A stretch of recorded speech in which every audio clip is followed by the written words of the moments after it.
Ladies and gentlemen, hey, hi, how you doing? Welcome back to the channel. Thank you so much for stopping by.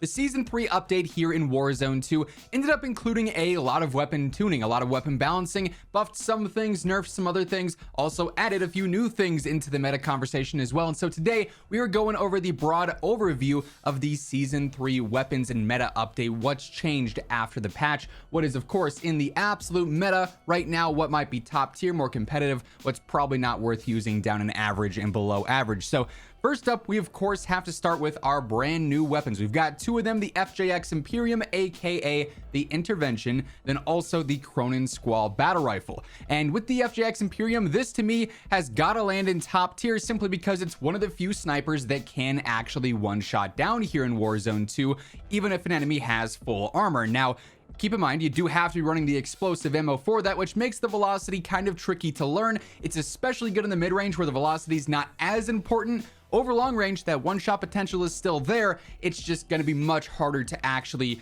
follow through with because you have to lead your shot and the bullet drops so much, right? But that said, it absolutely is one of the top tier snipers. And as we go through, we'll touch on the snipers here in just a moment, which of those are actually top tier. At the Cronen Squall, though, moving on to this one, also a very good choice. And quite frankly, I would probably drop this one into the top tier area as well, funny enough.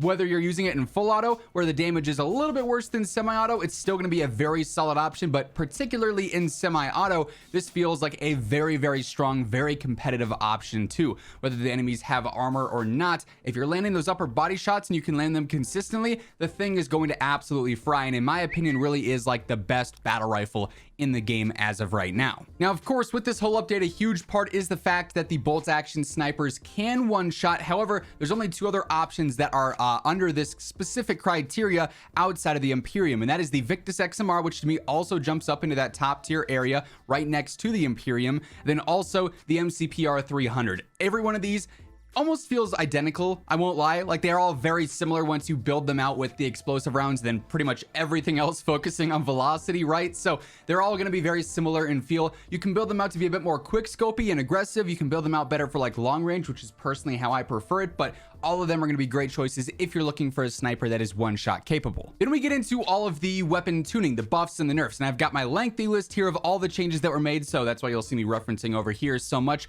First up, the Hemlock, one of our current absolute meta weapons, no longer an absolute meta weapon. They ended up nerfing every single one of the damage ranges, so the damage drop-off is going to actually be a lot sooner for every single one of the drop-offs. They also ended up nerfing the lower torso multiplier. Then the 300 blackout rounds also got a recoil nerf, a headshot buff, but also a range nerf. So a lot of elements here ended up taking hits, and to me, that drops this down more in line with the other top tier rifles like the M4, for instance.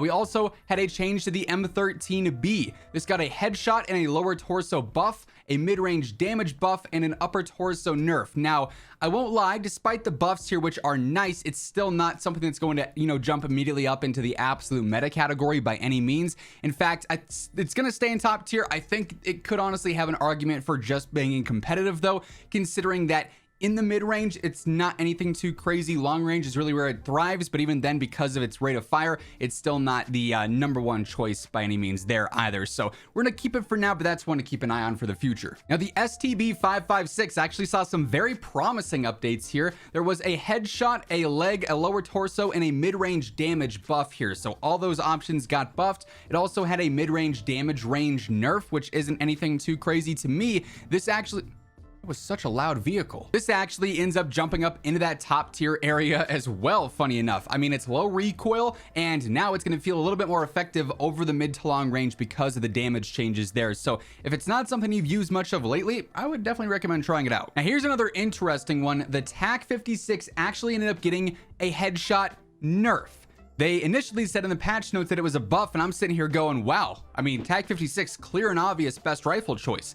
They then later corrected it and said, no, we meant to say it was a nerf, not a buff. So this actually, again, I think drops down next to the Hemlock. The only reason the TAC 56 was actually in absolute meta was because it was similar to the Hemlock. Both of those were kind of neck and neck there. And now that each are nerfed, I don't feel like either are absolute meta. You're going to notice there's a lot of top tier options and going to be very few absolute meta options after this update. Now, we actually saw several updates to a lot of the other battle rifles. The FTAC Recon got a movement, a leg, and an upper torso buff. So all of those properties properties ended up getting buffed. I don't think that brings it above competitive though, quite frankly. The Lockman 762 actually got a movement buff. Again, not something that's going to make it jump up into top tier. It's definitely a good option, hence why it's in competitive though. The SO14 got a movement buff and then also a buff to armor damage as well.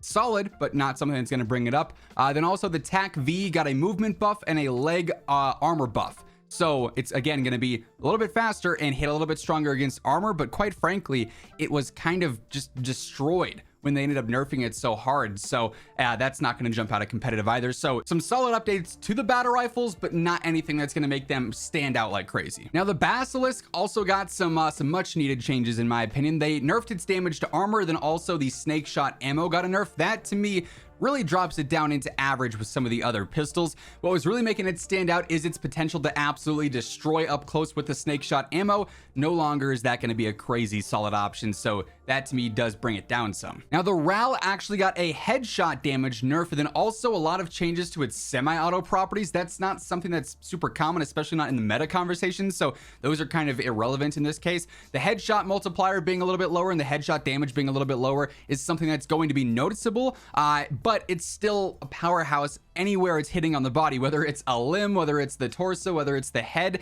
As long as you can control it, the RAL is still going to be a fantastic option. This is one that I didn't see coming, I won't lie. The RPK actually caught a nerf. And as we get into this, quick reminder, if you guys are new here, every single day, I got you covered with the latest news, updates, meta conversations, everything going on in COD is right here. So feel free to subscribe if you want to stay up to date with all that stuff. Be sure to turn on those post notifications so you always know when I post a new video. And if you guys enjoy this video, let me know by dropping a like on it as well. Would be seriously appreciated. But yeah, the RPK, it actually caught another nerf. It's close and mid-range damage got nerfed, and quite frankly, I feel like that's something that drops it down into the competitive area. I mean, I was so sold on the RPK just being a standard weapon, right? It was nerfed a lot from when it was the absolute meta weapon, and it just felt like it was decent, and then they went ahead and nerfed it even more, which I did not expect whatsoever. So unfortunately, the RPK catching a lot of strays right now. This is another strange one. The Tempest Torrent caught a lot of nerfs. All of its damage ranges got nerfed. Its close to mid-range damage also got nerfed,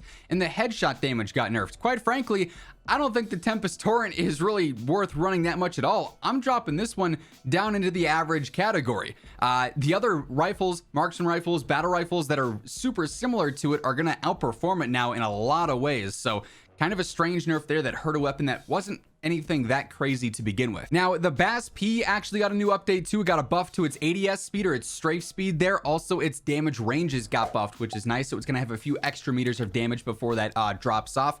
The problem is that its damage still is not anything crazy for SMG gunfights. Now in the mid-range, it's really good for sniper support, but overall, I feel like without its close range damage being really, really good, it's going to stay in competitive, but it's definitely borderline competitive and top tier. Like it's super close to being able to jump up if its close range damage was just a little bit better. Now the Lockman sub, the MP5 actually got a headshot nerf, then a lot of changes to its burst fire, which isn't really all that relevant, but the headshot nerf is going to make it a little bit worse than it was before. Still a top tier SMG option in my opinion though, so it's going to stick around in this category, but not going to be as effective as it was pre-season 3. Now the MX9, this is actually a pretty fun one. It got a sprint to fire buff and it's already feeling pretty solid. It just needs the ammo, and that's why I don't feel like I can really bump the MX9 up into the top tier category. I really want to, but for me, it's just not quite there, only having 32 rounds, whereas everything else can have that larger magazine, and outside of solos, it's going to be a much harder weapon to use because of that. Now, the Vosnev and the MP7 also each got headshot nerfs, so the headshot damage is not going to be as good. Everything else, though, still feeling really good for both of those. We'll have to keep an eye on the MP7 on potentially dropping down, but for now, I'm going to stick with each of those in top tier. The SMG category overall, pretty competitive. That said, while we're talking SMGs, the P90, the PDSW 528 didn't see any changes here, but it is by far the best SMG now, and I'm jumping that up into the absolute meta category because of that. All these other ones that were right there with it caught nerfs. This, for whatever reason, didn't. So it's absolutely the best SMG for Warzone 2, in my opinion right now. Great TTK and incredibly good movement. And usually here, you know, after we've gone through all the weapon updates, I have to go through and adjust some other things based off of usage and how things are evolving. But quite frankly, I don't feel like there's much that we have to change here. I mean, Everything in absolute meta is clearly meta. The Chimera, the 74U, the PDSW, up close, these are all gonna fry and are unmatched when it comes to their TTKs versus the other weapons beneath it. Top tier, very competitive right now. You know, all these weapons have really good stats, really good TTK, or really good recoil, or a nice mixture of the both, or they can one-shot down, you know? The competitive option, all of these are close to being really, really good. They might just need one buff here or there to bump them up some. Average really is more of just like, it's all right, but there's not a huge point in using it. You know, to me, average and below average are kind of the same category here, if I'm being honest. But, you know, overall, we've got a lot of options here. I still think we could make some changes to the TTK to make this even more diverse, especially for the close range stuff. But overall, meta is feeling pretty good right now. Let me know what you guys think of it down in the comments below. But that said, that is going to wrap things up for this one. Of course, most likely tomorrow we'll be going and breaking down all the best loadouts for these absolute meta and top tier weapons. So stay tuned for that if you're looking for the absolute best setups after the season 3 update. Make sure you subscribe with those noties turned on to always get notified whenever I post a new video. And if you guys enjoyed this one, let me know by dropping a like on it. That is going to wrap things up. Once again, thank you so much for tuning in, and until next time, take it easy, have an awesome rest of your day. I'll catch you guys later. Peace out.